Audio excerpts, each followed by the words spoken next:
नमस्कार, आप सभी का स्वागत हेलो किसान में। मैं हूं मुकुल शर्मा। हेलो किसान कार्यक्रम में लगातार अलग अलग विषय लेकर हम हाजिर होते हैं और आज भी दो बेहद खास विषय के साथ हम हाजिर हुए हैं।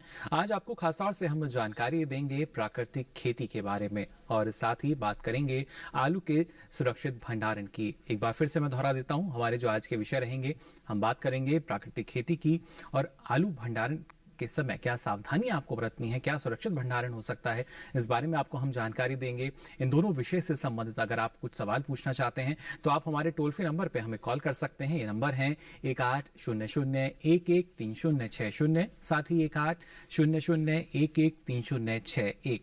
इन नंबर पे आप हमें कॉल कर सकते हैं और आपके सवालों के जवाब देने के लिए दो बेहद ही खास मेहमान हमारे साथ जुड़ेंगे। हमारे साथ स्टूडियो में मौजूद हैं डॉक्टर केसी भट्ट जी। आप प्रधान वैज्ञानिक हैं राष्ट्रीय पादप अनुवांशिकी संसाधन ब्यूरो, पूसा, नई दिल्ली से। नमस्कार किसान भाइयों, बहुत बहुत स्वागत आपका डॉक्टर भट्ट। और साथ ही हमारे साथ जुड़ेंगे डॉक्टर मनोज कुमार जी। इनसे भी हम जानकारी लेंगे किस तरीके से हमारे जो किसान हैं वो आलू के भंडारण में सावधानी जो है बरत सकते हैं। पूरी जानकारी इनसे हम लेंगे। लेकिन सबसे पहले यहाँ डॉक्टर भट्ट आपसे हम जानना चाहेंगे, आज के समय को अगर देखा जाए तो प्राकृतिक खेती ना सिर्फ आज के समय की मांग हम कह सकते हैं, बल्कि किसानों के जो फायदे की बात कही जाती है तो उस लिहाज से भी काफी महत्वपूर्ण है। शर्मा जी, आप बहुत अच्छे विषय को आपने चुना है कि ये प्राकृतिक खेती के बारे में हमारे किसान भाई, मैं ये कहना चाहता हूँ किसान भाइयों को सबसे पहले प्राकृतिक खेती के बारे में समझना चाहिए। इसको किस तरह से परिभाषित किया गया है, इससे कैसे फायदे ले पाएंगे आप, ये थोड़े बाद की बात है। सबसे पहले मैं आपको ये बताना चाहूँगा कि ये प्राकृतिक खेती है, ये हमने जो है हमारे जो पुरखे, हमारे जो पूर्वज थे, ये जंगलों में रहा करते थे और वहाँ पे हमें पशुओं को का शिकार करके अपने जो है जंगली फल फूलों को खा करके अपना वो करते थे, पालन पोषण करते थे। तो ये महसूस किया गया कि जो जंगल है, पेड़ पौधे हैं, ये किस तरह से अपना खाद्यान्न लेते हैं, अपने जमीन से अपने किस तरह से अपने आप को पनपाने के लिए अपने लिए पोषण का वो करते हैं, संरक्षण करते हैं, पानी लेते हैं। तो ये धीरे धीरे करके ये मानव जाति में जब जैसे सभ्यता का विकास हुआ तो हमने जो है अपने लिए भी सोचा कि क्यों ना हम भी इस तरह से खेती शुरू कर दें। प्रकृति से हम ग्रहण करेंगे कि प्रकृति ने किस तरह से हमारे जंगल पैदा किए हैं, पेड़ पौधे, घास के मैदान कैसे पैदा किए। इसी को ध्यान में रखते हुए ये प्राकृतिक खेती, जिसको हम वैदिक खेती भी कहते हैं और पुराने जमाने से ऋषि खेती भी इसको कहा जाता है, तो ये बहुत पहले से चली आ रही। जी बिल्कुल, लगातार देखिए कैसी कृषि पद्धति जो लगातार होती आई है प्राचीन काल से, लेकिन अब आवश्यकता है कि उसको आज की जो पीढ़ी है कृषि क्षेत्र में जो सक्रिय है वो भी जाने समझें और किस तरीके से इसके जरिए फायदा हम ले सकेंगे, इस पर भी आपको हम जानकारी देंगे। लेकिन पहले आइए नजर डाल लेते हैं इस खास रिपोर्ट पर।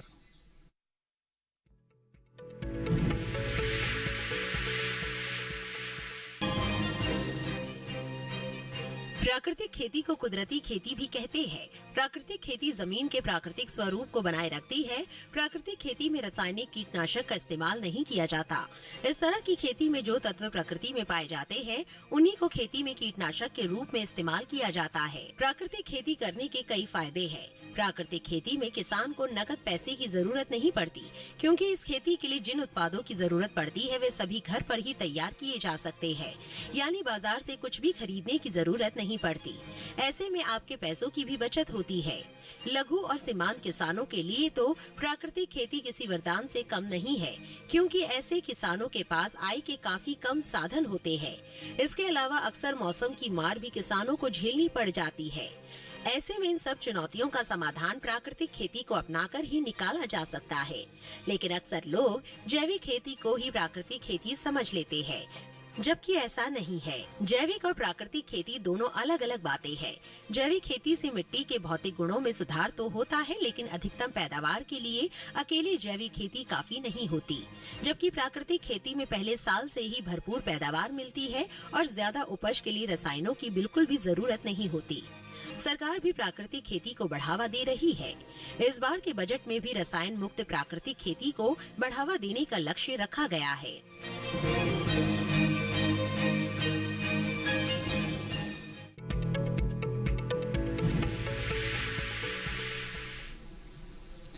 तो जाना आपने किस तरीके से लगातार प्राकृतिक खेती को बढ़ावा दिया जा रहा है और खासतौर से न सिर्फ सरकार की कोशिशें कि इसके जरिए ज्यादा से ज्यादा जो किसान हैं वो लाभान्वित हो सकें, बल्कि डॉक्टर भट्ट हमने देखा इस बार का जो बजट पेश किया गया उसमें भी एक प्रावधान रखा गया कि गंगा किनारे के करीब 5 किलोमीटर का जो क्षेत्र है वहां पर प्राकृतिक खेती को बढ़ावा दिया जाए, जिससे एक शुरुआत जो है वो हो सके। और शायद एक यही संदेश तमाम किसानों को भी कि भले ही छोटे स्तर पर शुरुआत करें लेकिन प्राकृतिक खेती की हम शुरुआत कर सकते हैं।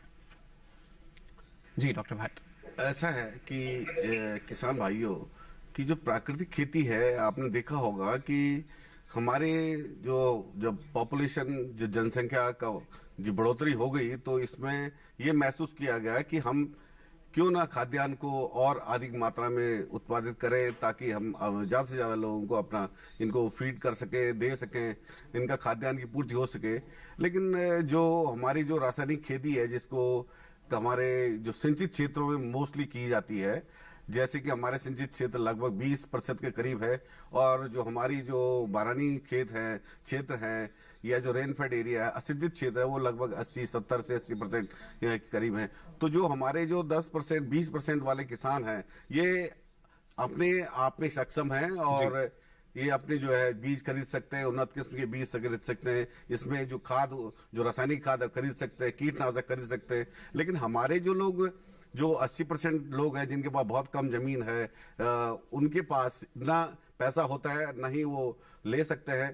तो इन्हीं किसानों को ध्यान में रखते हुए जो रासायनिक खेती से हमें हटना है, रासायनिक खेती से हमारी कई बीमारियां आज के ज़माने में पैदा हो रही हैं, जैसे कैंसर पैदा हो रहा है।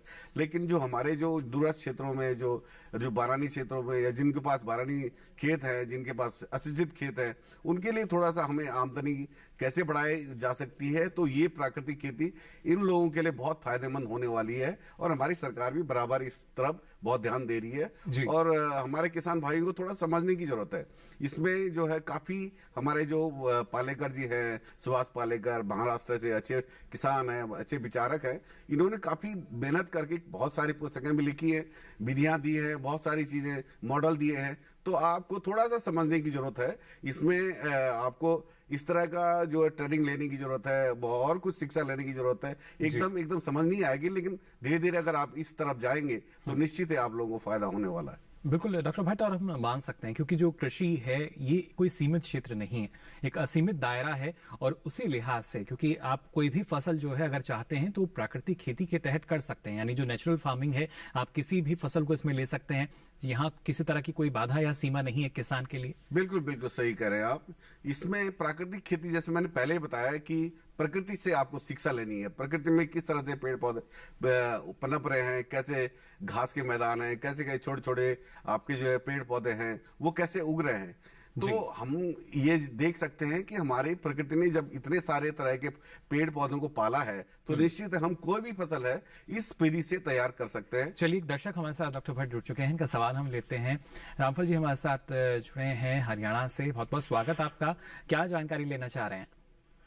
ये जैसे प्राकृतिक खेती के लिए हरी खाद है ना, ढैंचा वगैरह जी। जी हेलो जी, रामफल जी सुन पा रहे हैं आपको? हाँ जी, वो जो हरी खाद है नी जी जी। हेलो हाँ जी, बोलिए। हाँ, ये जैसे हरी खाद है ना जी। हाँ जी ढैंचा वगैरह जी।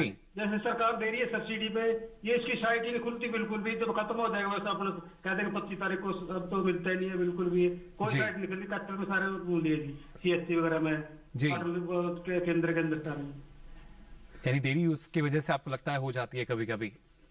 जैसे आप जिस बारे में पूछना चाह रहे हैं कि आपका जैसे हरी खाद है, ढेंचा है, ये प्राकृतिक खेती में बहुत मदद करने वाले हैं, क्योंकि इन पौधों को अगर आप लगाओगे खेतों में तो निश्चित है आपका जो आच्छादन का काम है, जो आपके जो जीवाणु को पैदा करने का मिट्टी में जो कार्य है, इन फसलों से जो हमारी जो ये ढेंचा है, ये बहुत सारी चीजें, जो हमारी हरी घास है, ऐसे कई पौधे हैं जो इनको जो है जीवाणु को पैदा करने में मदद कर सकते हैं, और केंचों को पनपने भी हमारी मदद कर सकते हैं। तो ये बहुत आवश्यक है इनके बारे में जानकारी लेना। तो ये अच्छी चीज है कि आप इनके बीजों के लिए तो आप जो हमारे जो आसपास के जो एग्रीकल्चर डिपार्टमेंट हैं, या आपके जो कॉलेजेस हैं, यूनिवर्सिटीज हैं, या जो भारत सरकार के उपक्रम है, आप उनसे आप बीज ले सकते हो। जी बिल्कुल, ये काफी महत्वपूर्ण अपने आप में। देखिए, लगातार कोशिश यही की जाती है कि हम फसल चक्र अपनाएं, और उसमें जब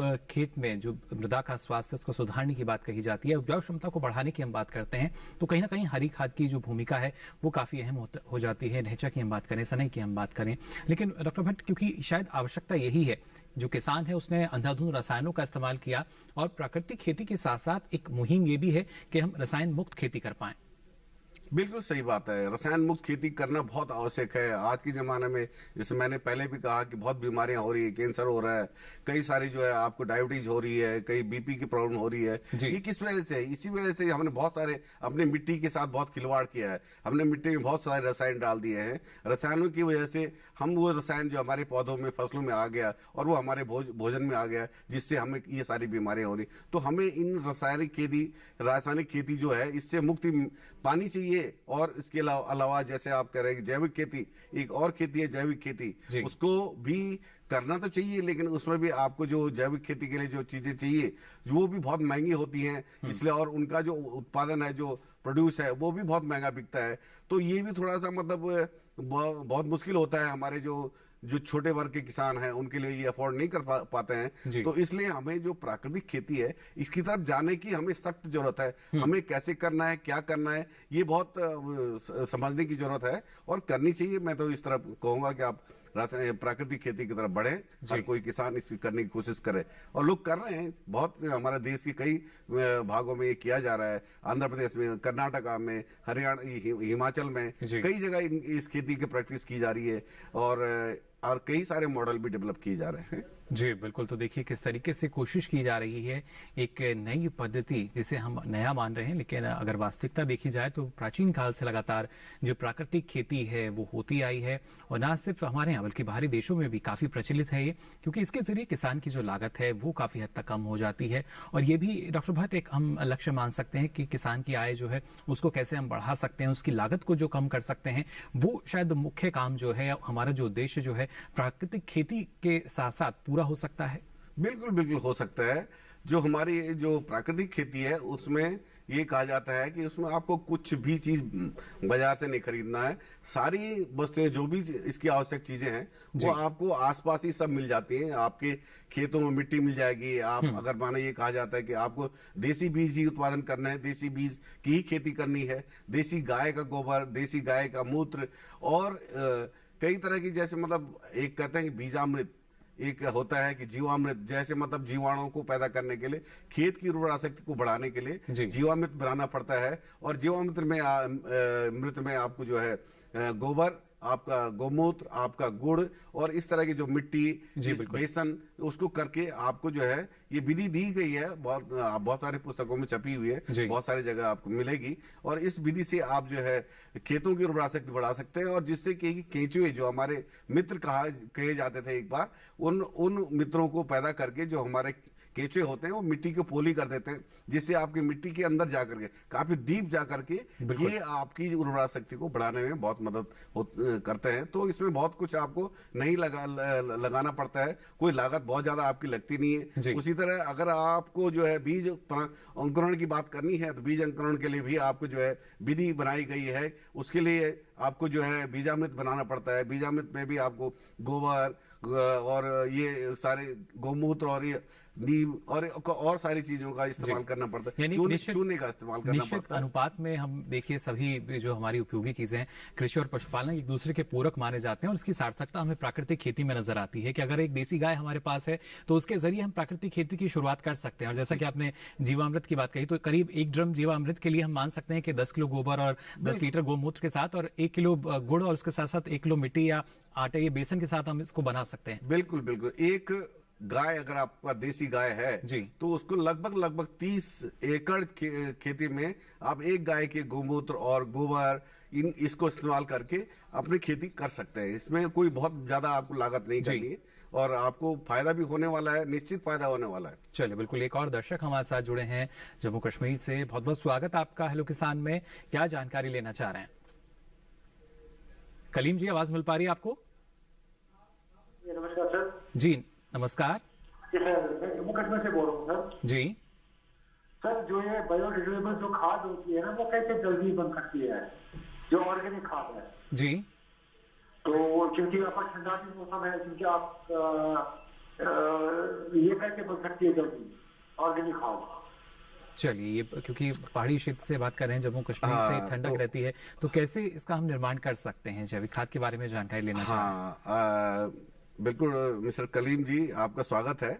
और आपने जो सवाल किया है कि जो खाद आप बनाना चाहते हैं, उस खाद के लिए मतलब आपको थोड़ा सा, जैसे कहते हैं कि आप अगर जैविक खेती के लिए आपको करना है, तो वैसे पहाड़ी क्षेत्रों में गाय तो काफ़ी होती है, भैंस भी होती है, बैल भी होती है, आप गोबर का इस्तेमाल कर सकते हैं। तो वो जो खाद बनाने के लिए गोबर हो गया, जो आपके पेड़ पौधों के पत्ते हैं, उनको आप इकट्ठे करके एक तरह से खाद बना सकते हैं। दूसरा, आप जो वर्मी कंपोस्ट है, जो जिसमें आप केंचुए का इस्तेमाल कर सकते हैं।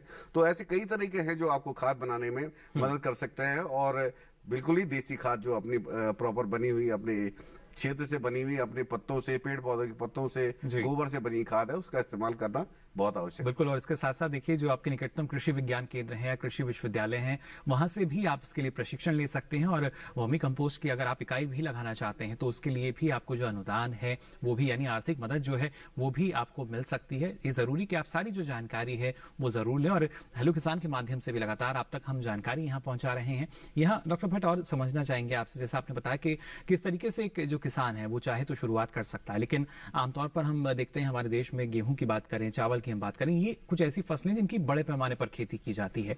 ऐसे किसान जो हैं वो कैसे इसकी शुरुआत कर सकते हैं? बिल्कुल बिल्कुल, बहुत सही आपने सवाल किया है। तो ये जो आपकी प्राकृतिक खेती है, मैं तो इसमें जैसे एक एग्जांपल आपको दूंगा जी, कि मैं NEH जो हमारा पूर्वांचल क्षेत्र है, जो हमारा नॉर्थ ईस्ट हिल रीजन एरिया है, वहाँ पे एक झूम खेती करके बहुत मात्रा में की जाती है।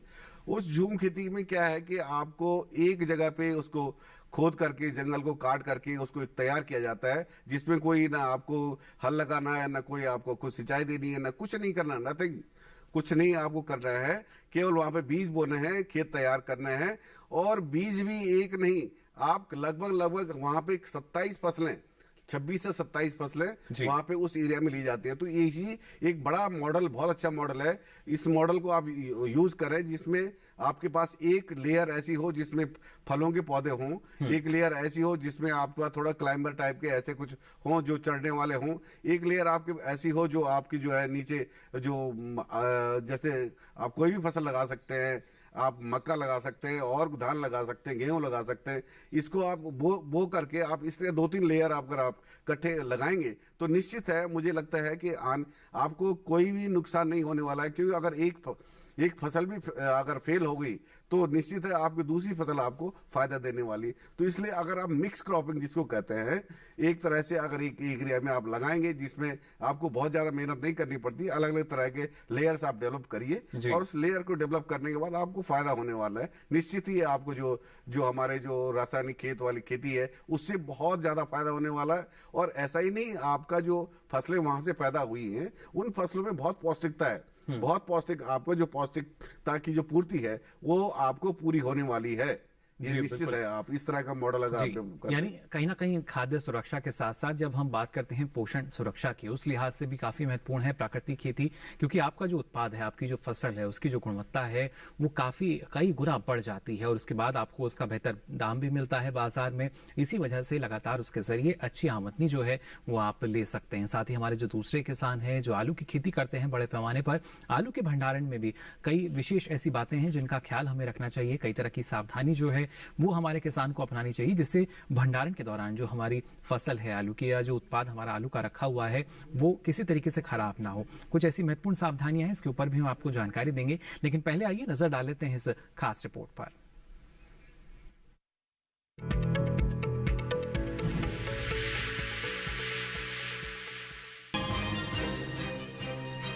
तमिलनाडु और केरल को छोड़कर पूरे भारत में आलू उगाया जाता है। उत्तर प्रदेश, पश्चिम बंगाल, बिहार, गुजरात, पंजाब, असम और मध्य प्रदेश में आलू की खेती सबसे ज्यादा होती है। हमारे यहाँ आलू की अच्छी खासी पैदावार होती है। ऐसे में आलू का भंडारण सही से किया जाना जरूरी है। फरवरी मार्च में देश के ज्यादातर हिस्सों में आलू की खुदाई होती है, जिसके बाद गर्मियां आ जाती है। ऐसे में आलू को नुकसान से बचाने के लिए उसका सही से भंडारण जरूरी है। हालांकि आलू में करीब 80% पानी होने की वजह से इसका भंडारण करना थोड़ा चुनौती भरा होता है, लेकिन कई ऐसी तकनीकें मौजूद है जिनके जरिए आलू को कुशलता पूर्वक भंडारित करके रखा जा सकता है। बीज के लिए आलू का भंडारण करना हो तो आलू के बीज को एक फसल से दूसरी फसल में बचाना बहुत जरूरी है। ये अंतराल लगभग 7 से 8 महीने है। सर्दी के भंडारण में बीज को स्टोर करना सबसे सुविधाजनक माना जाता है। किसान लंबे समय से देसी तरीकों से आलू का भंडारण कर रहे हैं। हालांकि इसमें समस्या ये आती है कि आलू में नुकसान 10 से 40% तक बढ़ जाता है और किसानों का फायदा भी कम हो जाता है। ऐसे में वैज्ञानिकों ने इन स्वदेशी तरीकों में कुछ बदलाव किए, जिससे आलू के नुकसान को 10% और इससे भी कम किया जा सकता है। इन सुधारों में छप्पर लगाना, आलू को ढेर और गड्ढों में पुआल से ढककर रखना और उनमें छिद्र युक्त पीवीसी पाइप लगाना शामिल है। इन सुधारों को अपनाते हुए आप आलू का 3 से 4 महीने तक कुशलता पूर्वक भंडारण कर सकते हैं। इस तरह जब बाजार में आलू की कीमतें ज्यादा होती है तो आप उन्हें वहां बेचकर अच्छा मुनाफा कमा सकते हैं।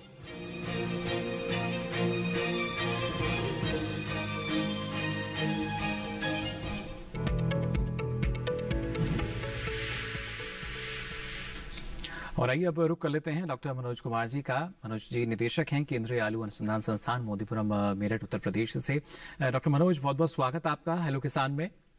धन्यवाद जी। डॉक्टर मनोज, जानना चाहेंगे आपसे, अभी हमने रिपोर्ट के जरिए भी अपने दर्शकों को बताया कि कई ऐसी महत्वपूर्ण बातें हैं जिनका ख्याल हमारे किसानों को रखना चाहिए, लेकिन भंडारण के दौरान अगर कौन सी ऐसी प्रमुख सावधानी है जो अमूमन हमारे किसान नहीं रख पाते और उसकी वजह से उन्हें आर्थिक नुकसान जो है वो उठाना पड़ता है? हाँ, बहुत सामयिक प्रश्न किया आपने। अभी हमारे ज़्यादातर किसान भाई आलू की खुदाई में लगे हैं और मैं ये बताना चाहूँगा, जैसा कि आपने रिपोर्ट में दिखाया कि फरवरी महीने के बाद ही आलू की खुदाई जोरों पर होती है, तेजी से होती है। और इस बार जो मौसम का मिजाज रहा है वो काफ़ी असामान्य रहा है, जबकि हम फरवरी महीने तक काफी ठंडे मौसम से जूझते रहे और अचानक ही मार्च के दूसरे सप्ताह से जो तापमान है बहुत तेजी से बढ़ गया है और इससे भंडारण के लिए विशेष चुनौती है किसानों के पास। मैं ये बताना चाहूंगा कि जो भी किसान भाई अभी खुदाई में लगे हैं या खुदाई करके ढेर बना रहे हैं, उनको बहुत ही सावधानी बरतनी है। आलू का जो भंडारण जैसा कि आपने रिपोर्ट में बताया, मुख्यतः 2 तरीके से है जी। एक तरीका जो आप ऑन फार्म स्टोरेज जिसको कहते हैं, फार्म पे ही लोग ढेर बना के कुछ समय तक लगभग 1.5-2 महीने तक आप उसको रख सकते हैं। लेकिन जो लंबे समय तक, जैसा कि बीज की भंडारण की बात कर रहे थे, अगर आपको लंबे समय तक रखना है तो आपको शीत गृह में भंडारित करना पड़ता है जी। तो दोनों ही तरीकों में किसान भाई को ये विशेष रूप से ध्यान देना है कि जो भंडारण करें ढेर बनाकर या शीत गृह में जिसे भेजना है, तो आलू को जो खुदाई किए हैं और खुदाई के बाद भंडारण के लिए जो उन्हें बैगिंग करना है, ढेर बनाना है, उस बीच आलू के अच्छे से निरीक्षण करें। कोई भी आलू कटा या बीमार रोगग्रस्त ना हो, ताकि वो ढेर को खराब ना करे। तो ये सबसे महत्वपूर्ण चीज है कि जब ढेर बनाए, खुदाई करने के बाद आप ढेर में जो आलू को रखें तो उसमें कम से कम 20-25 दिन समय देना, ताकि उसके छिलके अच्छे से पक जाएं और मोटे छिलके हो जाएं। और कोई भी आलू या तो खुदाई के समय हमारे डिगर से, किसी फार्म इम्प्लीमेंट से डैमेज हुआ है तो उसको हटा दिया जाए, अगर कोई रोगग्रस्त आलू है उसे भी हटा दिया जाए और सुरक्षित ढेर बनाए। चलिए, इस बात का ख्याल रखना होगा किसानों को कि किस तरीके से आप सुरक्षित तरीके से जो आलू की फसल है उसको भंडारित कर सकते हैं। इस बारे में डॉक्टर मनोज आपसे और भी हम जानकारी लेंगे और साथ ही डॉक्टर भट्ट आपके पास भी हम आएंगे, बताएंगे हमारे दर्शकों को कैसे ज्यादा लाभ जो है प्राकृतिक खेती के जरिए मिल सकता है। सारी जानकारी इस छोटे से ब्रेक के बाद जल्द हाजिर होंगे। आप बने रहिए दूरदर्शन किसान पर।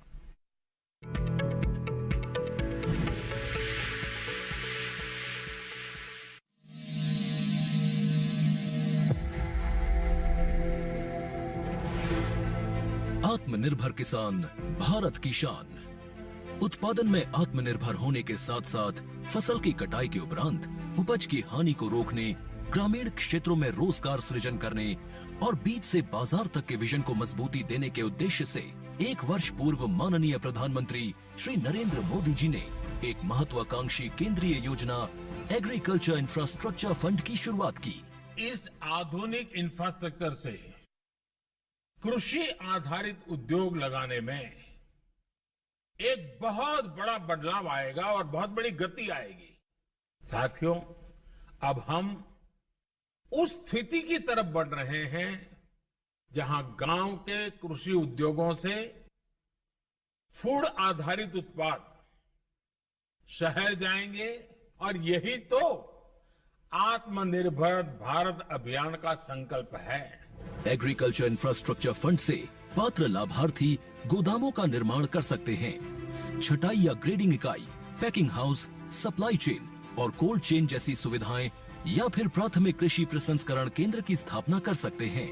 इस योजना के तहत पात्र लाभार्थियों को 2 करोड़ रुपए तक के ऋण पर अधिकतम 7 वर्ष के लिए ब्याज में 3% तक की छूट दी जा रही है। ऋण पुनर्भुगतान के लिए 6 महीने से 2 वर्ष तक मोरेटोरियम की सुविधा भी उपलब्ध है। इस योजना ने अब तक सफलता की कई मिसालें कायम की हैं, जैसे कि मध्य प्रदेश के लाभार्थी श्री विपिन त्रिपाठी ने एग्रीकल्चर वेस्ट से बायोफ्यूल बनाने का इनोवेटिव प्राइमरी प्रोसेसिंग सेंटर लगाया है। लोन मिलने की वजह से हम समय पर सारी मशीनों का प्रोक्योरमेंट और सारा सिविल वर्क टाइम पे करवा पाए, जिससे ये प्रोजेक्ट को लगाना संभव हो पाए। राजस्थान के लाभार्थी श्री यशवर्धन मुंद्रा ने सॉर्टिंग एंड ग्रेडिंग यूनिट लगाकर रोजगार के अवसर पैदा किए हैं।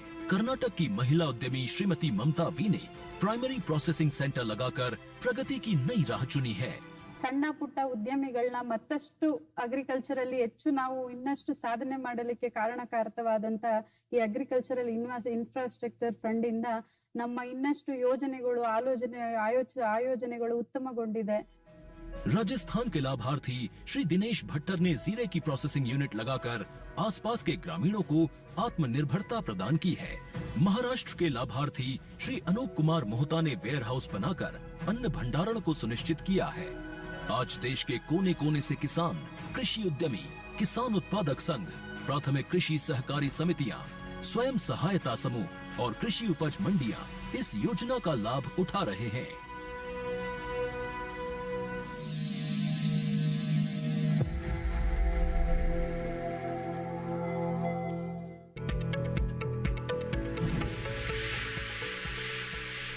ब्रेक के बाद आप सभी का एक बार फिर स्वागत हेलो किसान में। लगातार आपको हम जानकारी दे रहे हैं प्राकृतिक खेती और आलू के भंडारण में किस तरह की सावधानी आपको अपनानी चाहिए। फिलहाल हमारे साथ एक और दर्शक जुड़ चुके हैं फोन लाइन पर। छत्तीसगढ़ से मुन्नालाल साहू जी हमारे साथ जुड़े हैं। बहुत बहुत स्वागत आपका हेलो किसान में। क्या जानकारी लेना चाह रहे हैं? हेलो। हाँ, नमस्कार। हेलो। हेलो, नमस्कार। मुन्नालाल जी, आवाज मिल पा रही है आपको? हाँ, मेरा सवाल ये है कि जैसे कि खेती किसानी में प्राकृतिक की जो आवाज है वो हम तक पहुंच सके, क्योंकि लगातार जो हमारे किसान हैं उनकी समस्याएं रहती हैं। जी, मेरा सवाल ये है जी कि प्राकृतिक खेती के बारे में जैसे कि बताए हैं जी, तो उसमें कीटनाशक डालने के लिए क्या उपाय है? चलिए, बिल्कुल आमतौर पर कीटनाशक का उपयोग कर लेते हैं मुन्नालाल जी। प्राकृतिक के लिए तो आपको आपको जो कीटनाशक की बात कर रहे हैं, वो कीटनाशक जैसे मैंने बताया है कि आपको कहीं बाजार से नहीं खरीदना है, आपको कीटनाशक अपने आप ही पैदा करना है। उसकी भी अलग अलग विधि है। तो वो अस्त्र है, एक जैसे नीमास्त्र है और ब्रह्मास्त्र है, अग्नि अस्त्र है।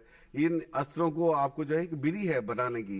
नीम सबसे मुख्य चीज है कि जो नीम के अगर माना आप जो है गोमूत्र, गोबर और नीम को मिला करके अगर कुछ आप दवाई इस तरह से तैयार करें, क्योंकि हमारे जो नीम है या नीम के अलावा जो भी हमारी जड़ी बूटियां हैं, आप किसी भी तरह से जिनमें औषधीय गुण है, जिनमें एरोमा है, जिनमें कोई इस तरह से जो गुण है, उन पौधों को आप मिला करके अगर आप गोमूत्र और गोबर में कर लें तो निश्चित ही आपको कीटनाशक की समस्या सॉल्व हो सकती है। तो ये इस तरह से जो है बहुत सारी मतलब विधियां हैं जैसे मैंने आपको बताया।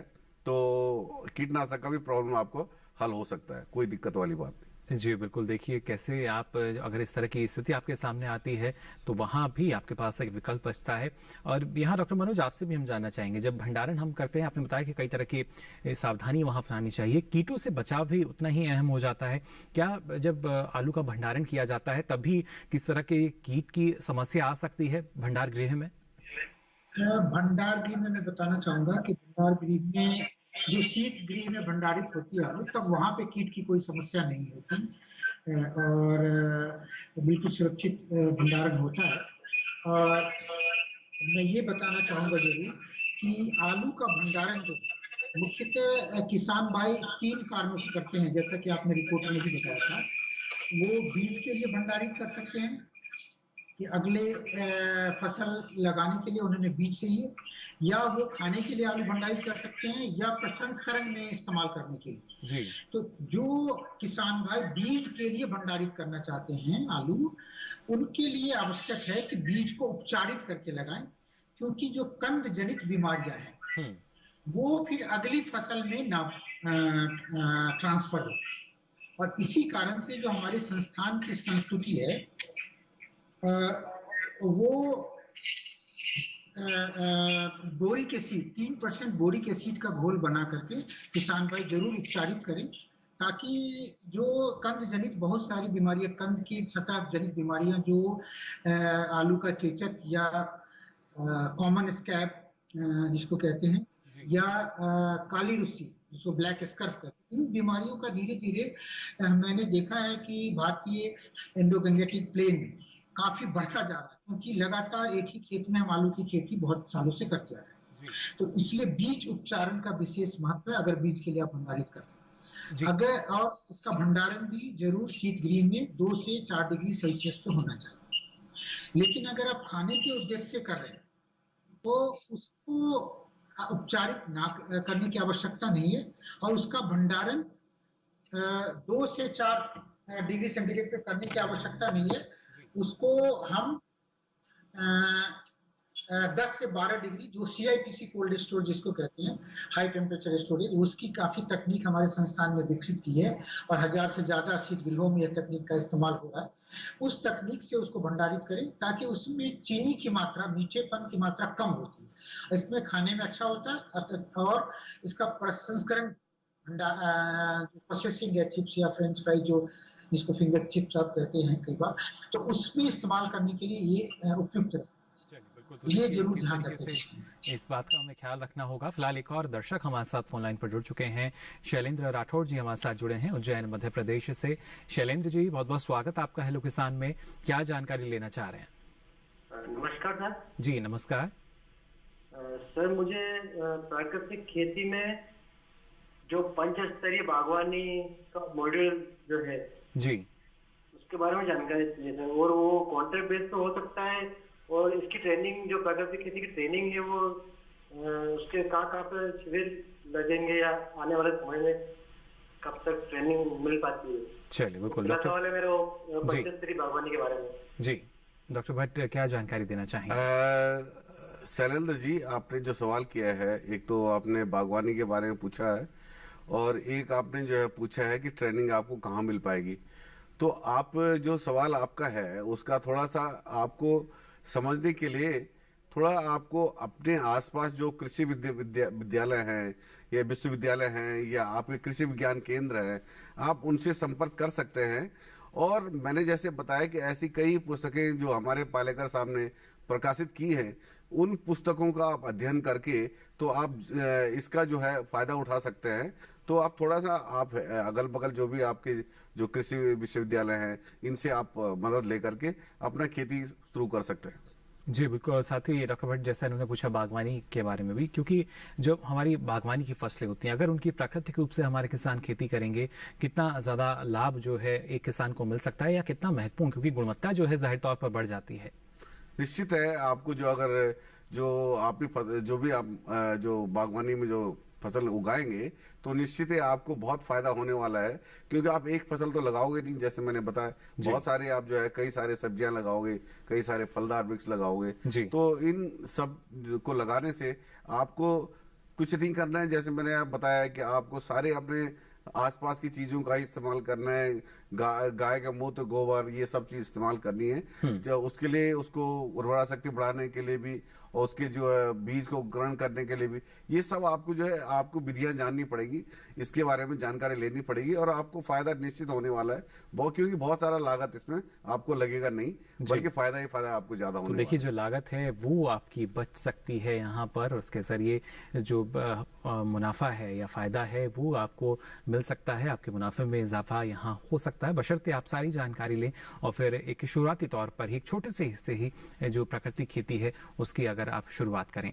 साथ ही यहाँ डॉक्टर मनोज आपसे भी हम जानना चाहेंगे, क्योंकि जब लागत की बात आती है तो आमतौर पर हम देखते हैं जो किसान हैं वो भंडार गृह जो है उसमें कई ऐसी सावधानी है उनको नहीं रखते, या जैसे आपने कहा कि अपने इस्तेमाल के लिए जो आलू हम रखते हैं या हमें कुछ समय बाद बाजार पहुंचाना होता है तो वहां पर कई ऐसे मानक हैं जिनका ख्याल नहीं रखा जाता, और जो या छोटे या सीमांत किसान हैं उनके लिए आप क्या बातें बताना चाहेंगे जो सही ढंग से, सुरक्षित ढंग से भंडारण कर सकें? जैसा कि मैंने पहले भी बताया कि सुरक्षित भंडारण के लिए किसान भाई सबसे पहले अपने जो प्रोड्यूस है उसको अच्छे से सॉर्टिंग करें। सॉर्टिंग करने का मतलब है कटे फटे रोगग्रस्त आलू को हटा दें। दूसरा आप तरीका कर सकते हैं कि थोड़ा सा आप उसका ग्रेडिंग भी कर सकते हैं। ग्रेडिंग कर लेंगे तो मार्केट वैल्यू बढ़ जाएगी। अगर एक बोरा आप खोलते हैं मार्केट में, उसमें हर साइज का आलू मिले तो वो जो कंज्यूमर है उसे पसंद नहीं करेगा। लेकिन आप अगर उसके छोटे आलू अलग, मध्यम साइज के आलू अलग और बड़े साइज के आलू का अलग ग्रेडिंग करके आप फिर उसका आप भंडारण भी करें, बैगिंग करके सीबी में रखें, या अपने ऑन फार्म स्टोरेज पे आप कर सकते हैं, जो आप हीप लगा के, ढेर लगा के 1 से 1.5 मीटर ऊंचा और लगभग 2-2.5 मीटर चौड़े लंबाई में आप ढेर लगाएं। और उसके अंदर जो आपने अपने रिपोर्ट में दिखाया था कि परफोरेटेड पाइप, जो प्लास्टिक के 3 inch diameter, 2.5 inch, 3 inch diameter के पाइप लगाएं जो परफोरेटेड हो। परफोरेटेड होने से क्या होगा, उसमें हवा मिलती रहेगी, क्योंकि कंद जो है अपने आप में एक जीवित है पदार्थ है और ये सांस लेने की क्रिया करता है, श्वसन क्रिया करता है। तो इसके कारण ढेर में जो उसको ऑक्सीजन मिलते रहेंगे, हवा मिलती रहेगी, तो ये श्वसन करेंगे तो ये सड़ेंगे कम। और इसको अच्छे से ढक के रखेंगे और कहीं भी जो ढेर हो उस पर सीधा धूप ना पड़े, छायादार जगह में पेड़ के नीचे और कहीं पे रखें और मोटी वॉल से इसको ढकना है, ताकि इसको जब बाजार में दर अच्छे मिलने लगे तब इसको धीरे धीरे निकाल के आप बाजार में बेच सकते हैं। चलिए, बिल्कुल, क्योंकि बाजार के अनुरूप देखिए ढलना जरूरी है किसान के लिए। फिलहाल हमारे साथ झांसी उत्तर प्रदेश से एक दर्शक जुड़े हैं फोन लाइन पर। बहुत बहुत स्वागत आपका हेलो किसान में। क्या जानकारी लेना चाह रहे हैं? हेलो। हाँ सर, नमस्कार। नमस्कार जी, क्या जानकारी लेना चाह रहे हैं? मेरा निवेदन ये है साहब, नमस्कार जी। नईमुद्दीन जी। हाँ साहब, मेरा निवेदन ये है, आलू खुदाई के बाद ये यदि छिलका हरा होने की संभावना है क्या? क्योंकि हरा छिलका होने पे वो आलू खाने योग्य नहीं रहता है साहब जी। तो उसका क्या बचाव किया जा सकता है? चलिए, बिल्कुल डॉक्टर मनोज, क्या जानकारी देना चाहेंगे? और आमतौर पर जो इन्होंने बताया उसके बाद उपभोक्ता भी शायद इस तरह का जो आलू है खरीदने से बचने लगते हैं और किसान को कहीं ना कहीं नुकसान की आशंका बनी रहती है। ऐसे में क्या किया जाए? हाँ, बिल्कुल सही है प्रश्न। मैं आपको बताना चाहूंगा कि आलू आपका जो है खुदाई से पहले या खुदाई के बाद सीधे सूर्य के प्रकाश में काफी देर रह जाने के कारण, ये इसमें सोलेनिन बन जाने के कारण जो अल्कलॉइड है और स्वास्थ्य के लिए नुकसानदायक है, इसी कारण इसमें हरापन आ गया है और ये आलू खाने के लिए उपयुक्त नहीं है। ये पहली बात। दूसरी बात साथ में ये है कि ये आलू बीज में इस्तेमाल किया जा सकता है। अगर ये रोग ग्रसित बाकी रोगों से मुक्त है तो इस आलू का इस्तेमाल आप बीज के लिए जरूर कर सकते हैं।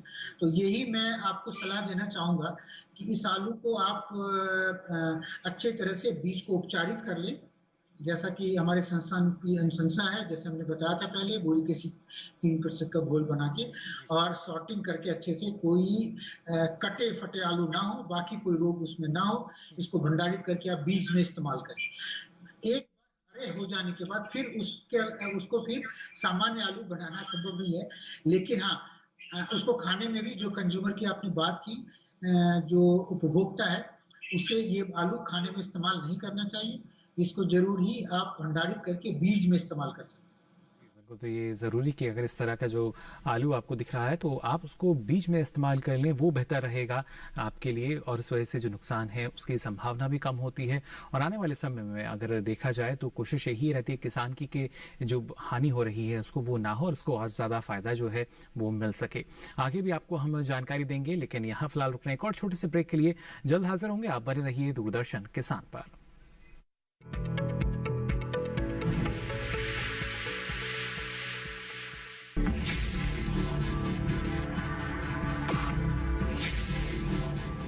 भोजन, जल और शुद्ध वातावरण हमारे जीवन का मुख्य आधार है और कृषि इसका मूल स्तंभ। पिछले 60 वर्षों में विज्ञान आधारित कृषि का व्यापक प्रसार हुआ है। साथ ही कृत्रिम संसाधनों के बढ़ते प्रयोग से कृषि की सतत क्षमता पर चिंताएं बढ़ी हैं। प्रधानमंत्री श्री नरेंद्र मोदी जी के दूरदर्शी नेतृत्व के अंतर्गत रसायन मुक्त जैविक खेती एक महत्वपूर्ण प्रयास है। रसायन मुक्त जैविक खेती को बढ़ावा देने के लिए 5 वर्ष पूर्व सरकार ने परंपरागत कृषि विकास योजना तथा उत्तर पूर्व भारत में जैविक मूल्य श्रृंखला योजनाएं आरंभ की। ऑर्गेनिक फार्मिंग को देश भर में बढ़ावा देने के लिए सरकार अनेक प्रयास कर रही है। इसके लिए परंपरागत कृषि विकास योजना के तहत काम किया जा रहा है। न सिर्फ ऑर्गेनिक फार्मिंग को बल दिया जा रहा है, बल्कि उसके लिए वैल्यू एडिशन और मार्केट की व्यवस्था भी की जा रही है। भारत सरकार एवं किसानों के सम्मिलित प्रयासों से आज देश के लगभग 36 लाख किसान 38 लाख हेक्टेयर क्षेत्र में जैविक खेती कर रहे हैं। इसके अतिरिक्त हमारे देश के अनेक ऐसे क्षेत्र हैं जहां आज भी पारंपरिक जैविक खेती हो रही है। इन पारंपरिक जैविक क्षेत्रों को जैविक प्रमाणीकरण सुलभ कराने हेतु पीजीएस के अंतर्गत लार्ज एरिया सर्टिफिकेट का प्रावधान किया गया है। इस प्रक्रिया की विशिष्टता ये है कि इसमें प्रमाणीकरण मात्र 2 से 3 महीनों में हो जाता है, जबकि सामान्य परिस्थितियों में इसमें 2 से 3 वर्ष का समय लगता है। अंडमान निकोबार केंद्र शासित प्रदेश के कार निकोबार एवं नैन काउरी द्वीप समूह देश के सर्वप्रथम ऐसे प्रमाणीकृत जैविक क्षेत्र हैं। अभी हाल ही में संपूर्ण लक्षद्वीप को जैविक खेती के रूप में प्रमाणित किया गया है। वर्ष 2016 में सिक्किम राज्य पूर्ण जैविक कृषि राज्य के रूप में प्रमाणित हो चुका है। सुदूर उत्तर में हिमालय श्रृंखला के बीच स्थित लद्दाख ने भी पूर्ण जैविक के लक्ष्य की ओर बढ़ना शुरू कर दिया है। जैविक उत्पादों को बाजार सुलभ कराने तथा किसानों की उपभोक्ताओं तक पहुंच बनाने के लिए एक समर्पित जैविक खेती पोर्टल भी बनाया गया है। जैविक खेती पोर्टल के जानकारी मंच और विपणन मंच के माध्यम से किसानों को उच्च गुणवत्ता उत्पादन तथा बाजार उपलब्ध कराया जा रहा है। आशा है देश के सभी राज्य अपने जैविक क्षेत्रों का विस्तार करेंगे और देश में जैविक कृषि क्रांति को मजबूत करने में योगदान देंगे। जैविक उत्पादों की देश और विदेशों में बढ़ती मांग तथा जैविक उत्पादों का बढ़ता बाजार, किसानों की उपभोक्ताओं तक पहुंच तथा जैविक एफपीओ द्वारा जैविक कृषि व्यापार में भागीदारी हमारे किसानों को अपनी आय बढ़ाने का अवसर दे रहा है। पिछले 5 वर्षों में जैविक कृषि उत्पादों का निर्यात दोगुने से अधिक बढ़कर 7,000 करोड़ रुपए से अधिक का हो गया है और इसमें प्रतिवर्ष 20% से अधिक की वृद्धि हो रही है।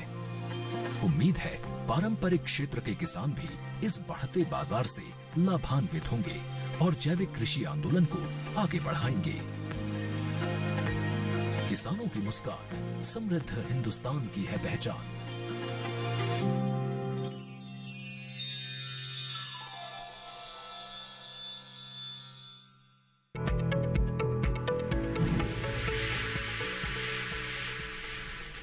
ब्रेक ब्रेक के बाद आप सभी का एक बार फिर स्वागत हेलो किसान में। लगातार आपको हम जानकारी दे रहे हैं प्राकृतिक खेती और इसके साथ ही आलू के भंडारण के दौरान आपको किन किन बातों का ख्याल रखना, क्या सावधानी आपको अपनानी होगी। फिलहाल हमारे साथ एक दर्शक जुड़े हैं हैदराबाद से। बहुत बहुत स्वागत आपका संजय जी, क्या जानकारी लेना चाह रहे हैं? Hello hello. हाँ नमस्कार सर। जी नमस्कार। मैं आपके प्रोग्राम का बहुत रेगुलर लिसनर हूँ जी, बहुत बहुत शुक्रिया। मुझे आपका प्रोग्राम बहुत अच्छा लगता है। मैं क्या पूछना चाहता था सर, मैंने एक सीजन मैंने पपाया का क्रॉप लिया है, अभी वो पूरा निकल गया, सब हो गया। तो ये जो पपाया का जो पत्ते रहते हैं जी, उसका मैं ये नेचुरल ये बना सकता हूँ क्या, खाद बना सकता हूँ क्या? चलिए बिल्कुल। पहले तो बहुत बहुत शुक्रिया आपका, आप लगातार हमारे इस कार्यक्रम को देख रहे हैं, सराहते हैं और हमारी भी कोशिश यही कि जो आपकी समस्याएं हैं उनका समाधान जल्द से जल्द हम दे सकें। और जैसा डॉक्टर भट्ट इन्होंने सवाल पूछा कि ये बागवानी करते हैं पपीते की और उसके बाद जो वहाँ के जो पत्ते रहते हैं उसके क्या उनका उपयोग हम खाद में कर सकते हैं? एक बार और बताइए क्या? जी, ये जानकारी लेना चाह रहे हैं कि जिस तरीके से जो पपीते की हमारे खेती करते हैं किसान या अलग अलग फसलें जो भी लेते हैं उसके जो अवशेष रह जाते हैं, जैसे हरी पत्तियां, अगर कोई किसान पपीते की खेती कर रहा है जो उसके पेड़ की जो पत्तियां रह जाती हैं, तो क्या उसका इस्तेमाल हम हरी खाद के रूप में या सिर्फ खाद बनाने में भी कर सकते हैं? क्योंकि कहा जाता है खेत का अवशेष जो है खेत में ही रहे तो ज्यादा अच्छा और मिट्टी को वो उपजाऊ बना सकता है। बिल्कुल बिल्कुल, बहुत अच्छा सवाल किया है हमारे किसान भाई ने कि जो आप पपीते की खेती कर रहे हैं, निश्चित है आपकी, जैसे मैंने ये बताया है कि जो हमारे पेड़ पौधों की पत्तियां हैं, जो खरपतवार, जो हमारे जो पत्तियां हैं जो खाद के रूप में इस्तेमाल होती हैं, तो निश्चित है वो दो तरह से आपका जो फायदा उठाए देंगी आपको। एक तो आपको जो है वो पत्तियां जो है जमीन में गिरेंगी तो सड़ेंगी, नीचे जाएंगी, जमीन के अंदर जाएंगी तो उर्वरा शक्ति को बढ़ाएंगी। दूसरा जो है आपका जो आच्छादन का काम भी कर सकती है, जिससे आपकी सॉइल फर्टिलिटी जो आपको वाटर होल्डिंग कैपेसिटी है उसको बढ़ाने में भी आपका इस्तेमाल, मतलब उसका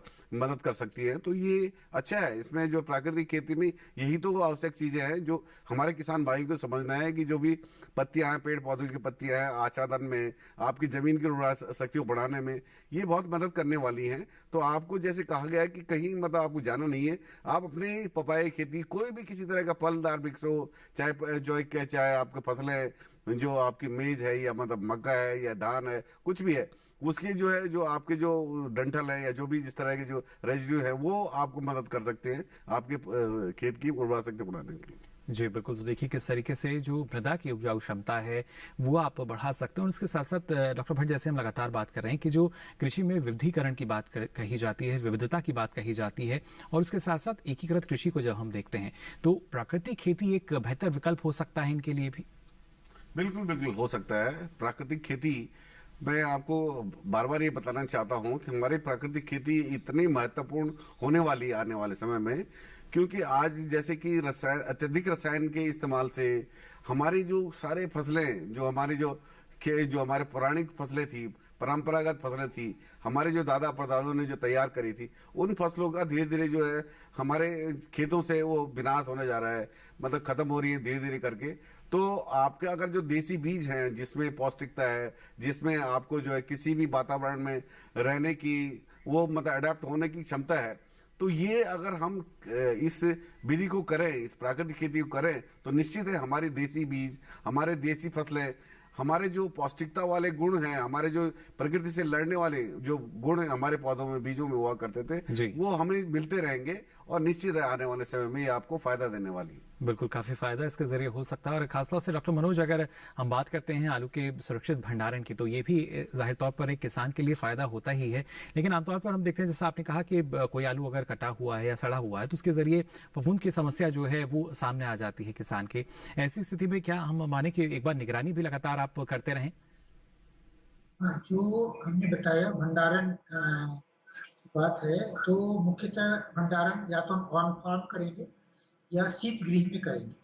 अगर ऑन फार्म करेंगे तो हम इसको अप्रैल मई मैक्सिमम जून, मतलब जब बारिश का मौसम है उससे पहले ही हम इसे बाजार में ले जाते हैं जी। लेकिन अगर आप शीत गृह में भंडारण करते हैं तो शीत गृह में भंडारण भी अगर बीज के लिए करना है आपको, तो ये आपको अगले सीजन फसल तक, मतलब लगभग जब अक्टूबर में आप प्लांटिंग करना है तब तक उसे भंडारित करना है। तो उसके लिए हम लोग की ये अनुशंसा है कि बीच में आप शीतगृह के जो मालिक हों, शीतगृह के जो संरक्षक हों, वो बीच में वो देखते रहते हैं और इसकी पलटाई की जाती है, बैग की पलटाई, ताकि हमें अगर कोई 1-2 आलू सड़ा भी गला हो किसी बैग में तो उसकी हम सॉर्टिंग कर दे, उसको हटा दे वहां से। तो ये बीच में एक निरीक्षण कई बार 2 सीजन में 2 बार निरीक्षण हम कर सकते हैं उसकी पलटाई करके। उससे क्या होता है कि अगर उसमें एक बार जब आलू के बोरे हिल जाते हैं तो अगर स्प्राउटिंग वगैरह आ रहा हो, उसमें अंकुरन आ रहा हो या कहीं रॉटेज हो रहा हो तो उसको हम अच्छे से पहचान के उस बैग को हटा दे सकते हैं, ताकि एक आलू सड़ा और बाकी सारे को ना सड़ा दे, तो उसकी संभावना कम हो जाएगी जी।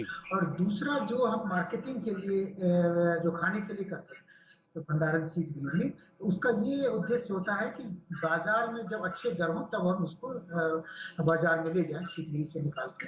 तो उसके लिए क्या बताया आपने? काफी महत्वपूर्ण है कि किस तरीके से लगातार हमारे जो किसान हैं वो भंडार गृह में आलू को सुरक्षित रख पाते हैं और अमूमन जो समस्याएं उनके सामने आती हैं उसमें क्या कुछ समाधान हो सकता है। और खासतौर से डॉक्टर मनोज, अगर बात की जाए तापमान जो है वो काफी महत्वपूर्ण रहता है अपने आप में। जो किसान बीज के लिए आलू को भंडारित कर रहे हैं, तापमान जो है उन्हें किस तरीके से वो नियंत्रित रख सकते हैं इसको? तापमान को आलू है बीज के लिए उसका 2 से 4 डिग्री सेल्सियस रखना आपको, और और इसका ह्यूमिडिटी जो है वो 90% से अबव रखना, रिलेटिव ह्यूमिडिटी, आर्द्रता ज्यादा रखनी है ताकि उसमें ड्राई ना हो, सूखापन ना आए और सिंकेज ना हो। लेकिन अगर आप इसे प्रसंस्करण के लिए, विधायन के लिए या फिर आप उसे खाने के लिए भंडारित कर रहे हैं तो उसका तापमान 8 से 10 डिग्री 12 डिग्री सेल्सियस तक रखा जाता है। लेकिन इसके कारण उसमें स्प्राउट, अंकुरन आने की संभावना रहती है। तो इसके लिए CIPC नामक जो रसायन है उसका फॉगिंग करते हैं उसमें, ताकि स्प्राउट सप्रेशन हो जाए और आलू जो खाने के लिए कम मीठा और अच्छा बना रहे, फ्रेश ताजा बना रहे। ये है उसकी मुख्य जो सावधानी है भंडारण में आलू की।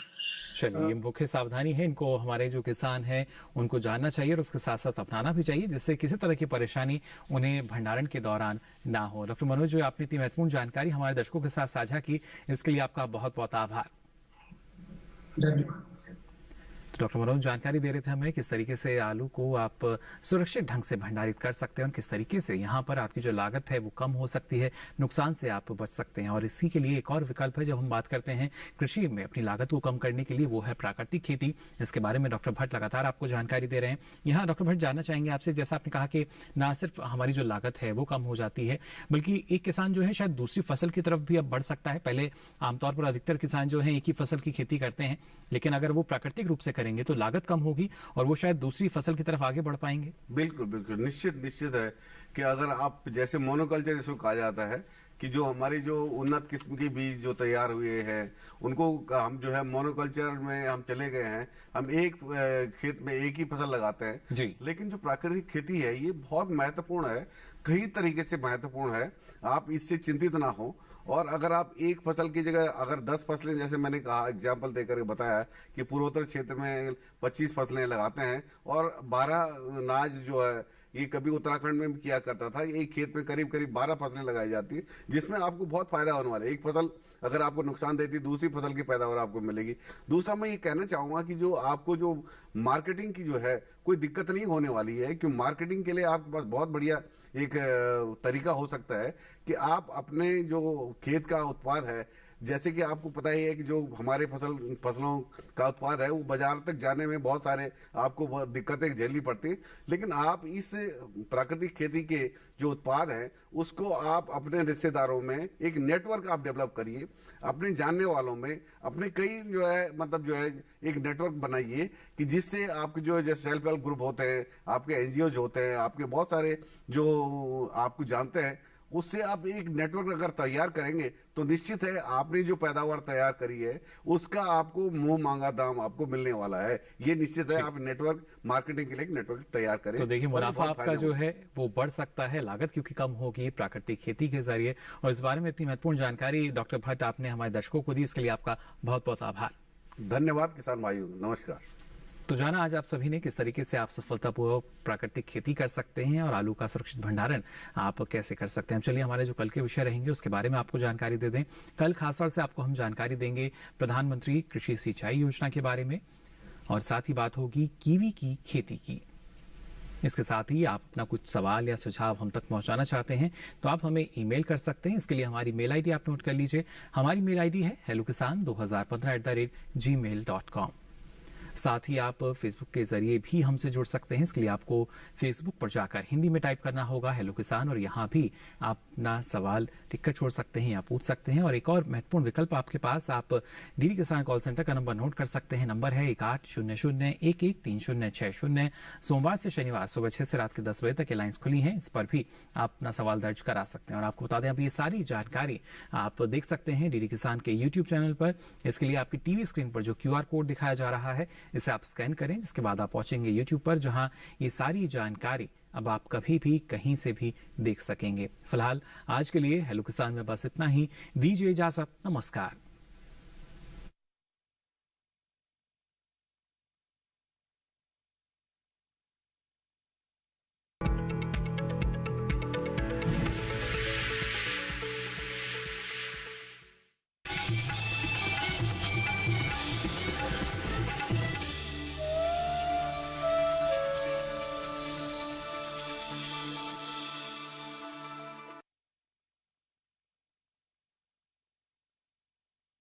संघर्षों के कुछ